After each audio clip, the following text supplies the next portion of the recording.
Tá, e o que se tem, quais ritos que se tem lá na liturgia eucarística? A liturgia eucarística, ela é a parte central da missa. Por quê? Porque traz presente a última ceia, que foi quando Cristo instituiu o sacramento da Eucaristia. A Eucaristia, depois de toda a celebração, de modo a corresponder às palavras e gestos de Cristo.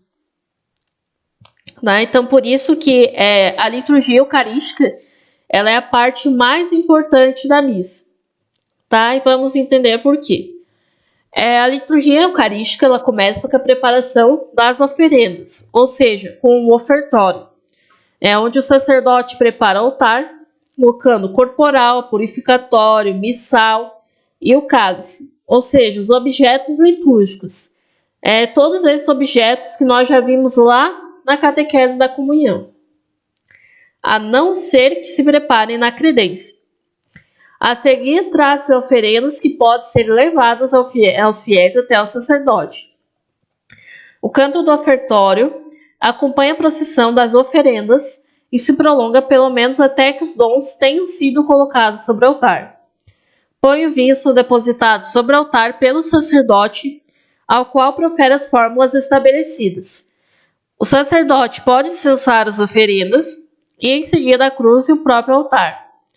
Em seguida, o sacerdote deve lavar as mãos com um rito de purificação.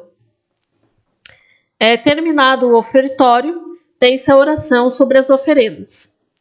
Depositadas as oferendas sobre o altar e terminados os ritos que os antecedem, conclui-se a preparação dos dons e se prepara para a oração eucarística, com convite aos fiéis rezarem com o sacerdote.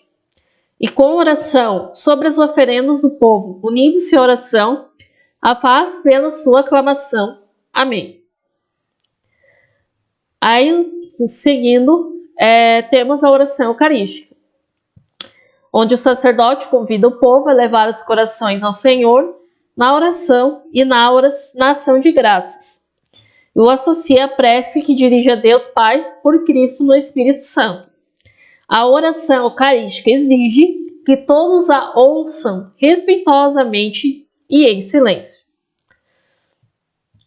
A primeira oração eucarística é a ação de graças, que o sacerdote, em nome do povo, glorifica a Deus e rende graças por toda a obra de salvação ou por um de seus aspectos.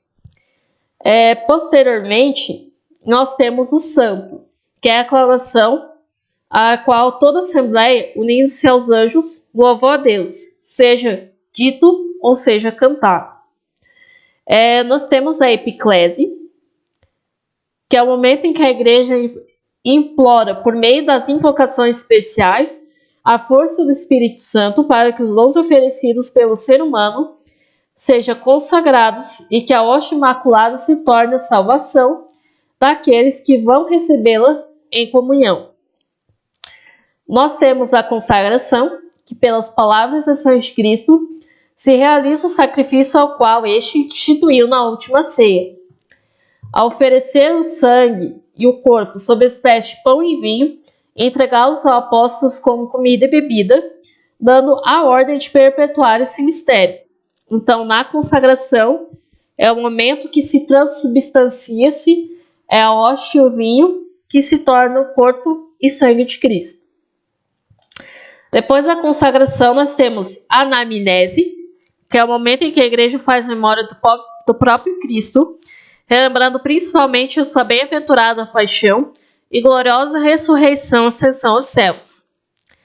Nós temos também a oblação, que é a igreja, em particular a assembleia atualmente reunida, realizando essa memória, oferece ao Pai, no Espírito Santo, a hóstia.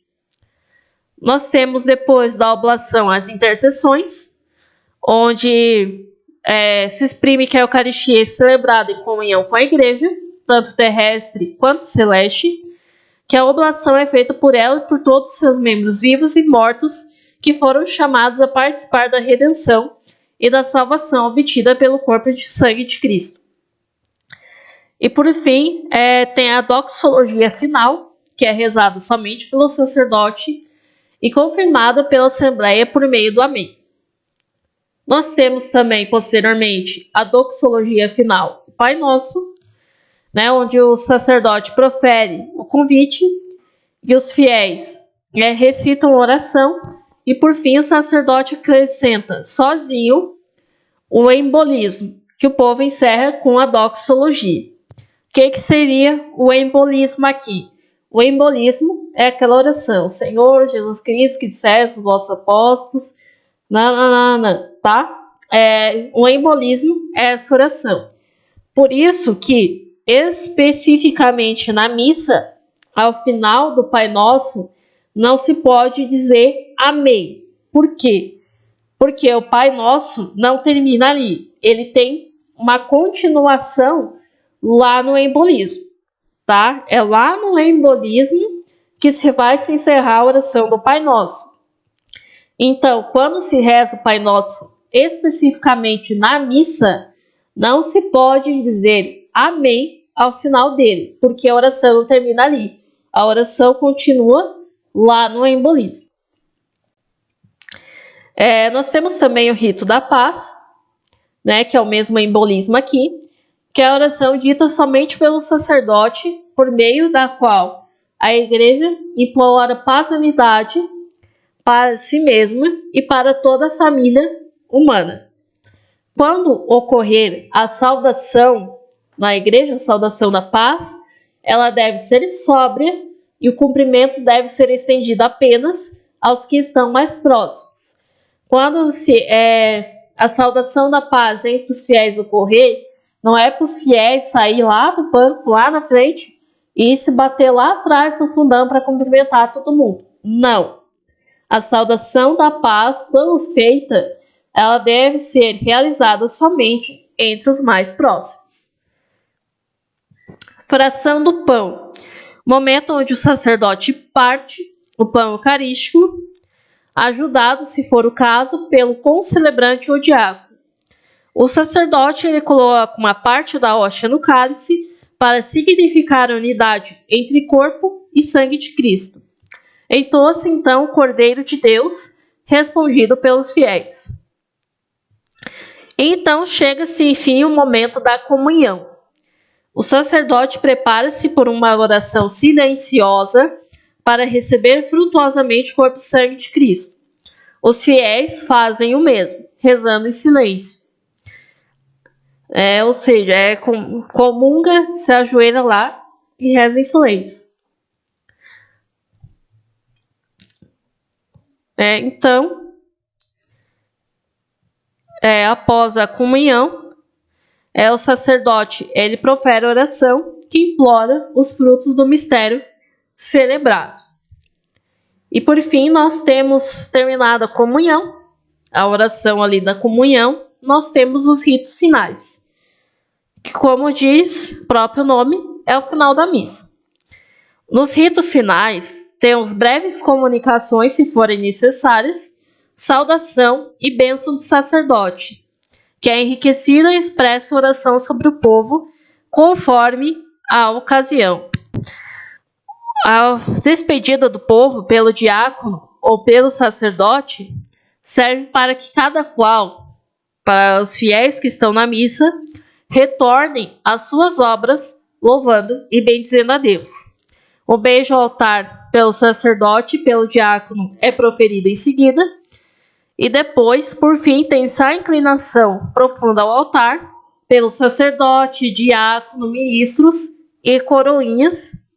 E após tem o canto final, que sinaliza ali que encerrou a missa. Dúvidas, só mandar mensagem, tá? Lá no WhatsApp, nos horários que eu estiver disponível, certinho, tá? Beijo e até o nosso próximo encontro.